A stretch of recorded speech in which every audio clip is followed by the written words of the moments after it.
Next we have image formation by mirrors.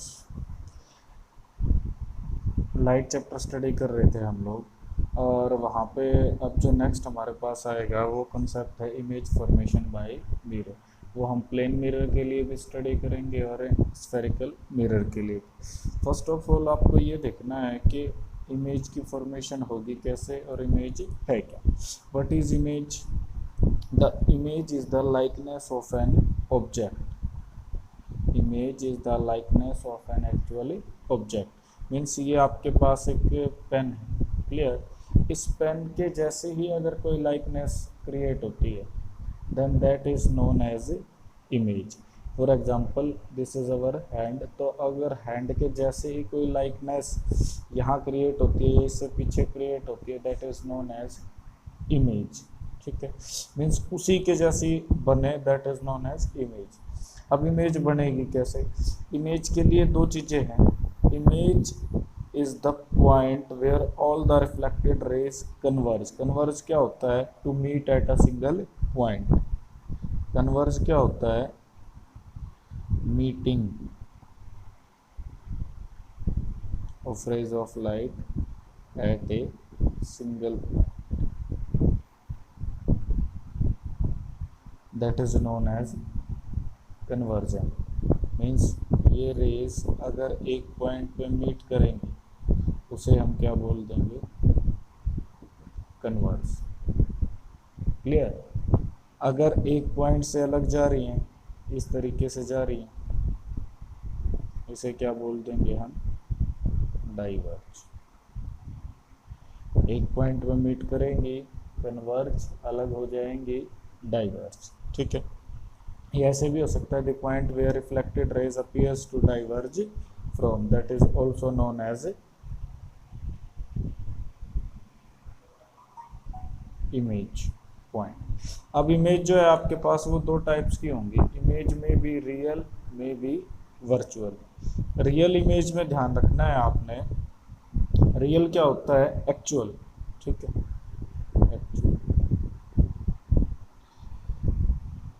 in actual it forms when rays of light actually meet. Means in real अगर rays of light after reflection meet करेंगे then the image is known as real image. But if image is obtained on a screen, this image obtained on a screen. अब screen पे जो image obtained हम कर सकते हैं उस image को हम क्या बोलेंगे? Real image. उस इमेज को आप क्या बोल दोगे? Real image. एग्जांपल्स क्या क्या होंगे रियल इमेज के, वो देखो। फर्स्ट आता है आपके पास image formed by projector on cinema screen. Image formed by projector on theatre screen, या बोल सकते हो सिनेमा स्क्रीन। सिनेमा के अंदर, हॉल के अंदर जो इमेज बनेगी स्क्रीन पे, that is known as real image, और you can say that actual image. Second आता है image formation by concave mirror. Image formation by concave mirror. अब इसमें दो बातें ध्यान रखनी है आपने। फर्स्ट, कि जो इमेज आप स्क्रीन पे बना सकते हो that is known as real image. जो इमेज हम स्क्रीन पे ऑब्टेंड नहीं कर सकते that is known as virtual image. तो ये बातें आप ध्यान रखोगे। रियल इमेज होगी कैसी? इन्वर्टेड। इन्वर्टेड मीन्स उल्टा होगा। अपर पार्ट लोअर अपीयर होगा, लोअर पार्ट अपर अपीयर होगा। ये चीज़ें ध्यान रखनी है आपने। Next, virtual image. वर्चुअल में जस्ट अपीयर, इन रियल वो रेज ऑफ लाइट मीट नहीं करेंगी। Second, it can not be obtained on A screen. तो रियल इमेज को आप स्क्रीन पे ऑब्टेन्ड कर सकते थे, बट वर्चुअल इमेज को हम स्क्रीन पे ऑब्टेन्ड नहीं कर सकते। ये आपके पास इन्वर्टेड थी रियल इमेज, ये क्या रहेगी? Erect. Erect means upper part upper ही दिखाई देगा एंड लोअर पार्ट लोअर दिखाई देगा। बट ये बात ध्यान रखना, इन्वर्टेड के केस में ये था ए बी, अगर ऑब्जेक्ट ऐसे है तो इमेज की जो फॉर्मेशन होगी वो इन्वर्टेड होगी। ये ए ये बी, ए बी क्या था ऑब्जेक्ट, और ए डैश बी डैश क्या है इमेज। तो ये बात आपने ध्यान रखनी है, ये कैसा रहेगा इन्वर्टेड, और ये क्या रहेगी इरेक्ट। इसमें एक एग्जांपल और लिख सकते हो, formation of image on retina. Retina पे भी कैसी बनती है आपकी रियल इमेज, बट वो होती कैसी है इन्वर्टेड। ये बात ध्यान रखोगे, वो रहेगी कैसे inverted. Image found by plane mirror, plane mirror जैसे शेविंग मिरर है, ठीक है, या कॉन्वेक्स मिरर, वो सारे के सारे कैसे रहेंगे आपकी virtual image.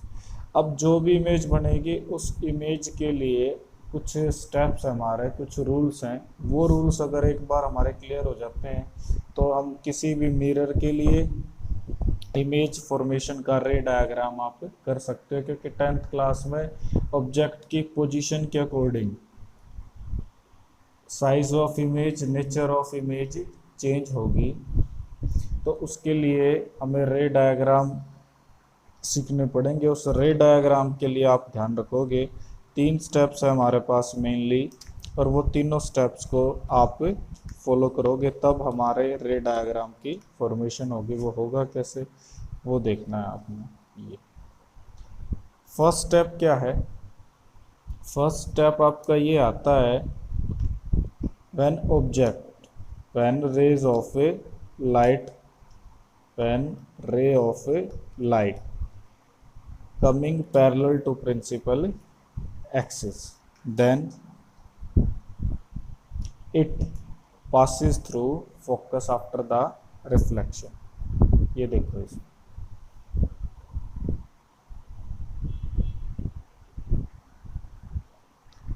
a ray parallel to principal axis passes through focus, a ray parallel to principal axis passes through focus after the reflection। ये रहा a ray parallel to principal axis passes through principal focus after the reflection। ये है इन case of concave mirror. Mirror कैसा था आपके पास concave, तो ये concave mirror है आपके पास।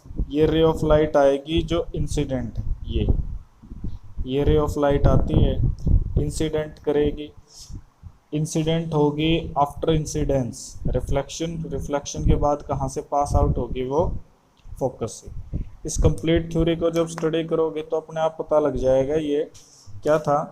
अ ray of light parallel to principal axis passes through principal focus after the reflection, passes through principal focus after the reflection।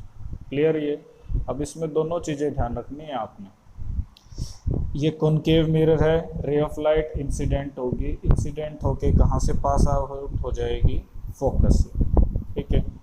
Second, appear to diverge from principal focus. अगर mirror कैसा है convex, in case of convex mirror ये ray of light आएगी parallel to principal axis, strike करेगी, strike करते ही reflection, after reflection it क्या appear होगा कि ये कहाँ से पास आउट हो रही है फोकस से। In case of concave after reflection passes through focus, in case of convex it appears to pass through focus.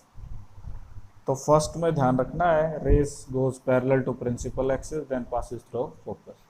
Second, a ray passes through principal focus. अब ये ध्यान रखो, अ ray passes through principal focus, जो already principal focus से pass out होगी वो हो जाएगी पैरेलल, ये इसका जस्ट इनवर्स है।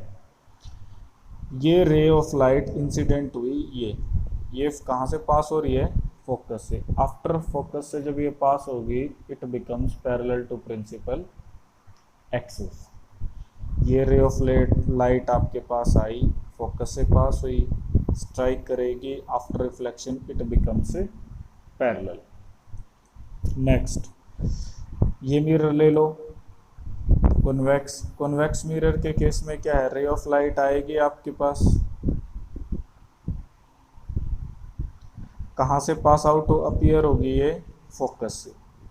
क्या अपीयर होगी आपसे, फोकस से, and after reflection it becomes parallel to principal axis. Clear. भाई ये रे ऑफ लाइट क्या है आपके पास, इंसिडेंट। ये रे ऑफ लाइट क्या है, reflected. Reflected light becomes parallel to principal axis. First step ये था, ये सेकंड स्टेप। अब थर्ड स्टेप में क्या आएगा, थर्ड स्टेप आपके पास आता है ये, a ray passing through centre of curvature. A ray passing through centre of curvature means C. After reflection it gets reflected back along the same path. ये ray of light आई है आपके पास, ये incident, ये arrow sign से direction ध्यान रखना, reflect होगी इस पॉइंट पे, after reflection it gets retrace its path. जिस पाथ से रे ऑफ लाइट इंसिडेंट हुई थी उसी पाथ पे रिफ्लेक्ट हो जाएगी इस वे। ये आपका कॉनकेव मिरर के लिए, ये किसके लिए आ जाएगा, for convex mirror. Arrow sign से ध्यान रखो, ये रे ऑफ लाइट इंसिडेंट हुई, कहाँ पे पास आउट अपीयर होगी, सेंटर ऑफ कर्वेचर से, that gets reflected back again. ये जो एरो साइन आ रहा है ना आपका, ये शो करेगा इंसिडेंट रे, और ये जो वापस जा रहा है ये शो करेगा रिफ्लेक्टेड रे। बट पाथ दोनों का क्या है, सेम। तो ये स्टेप्स रहेंगे आपके तीनों। एक लास्ट स्टेप और है,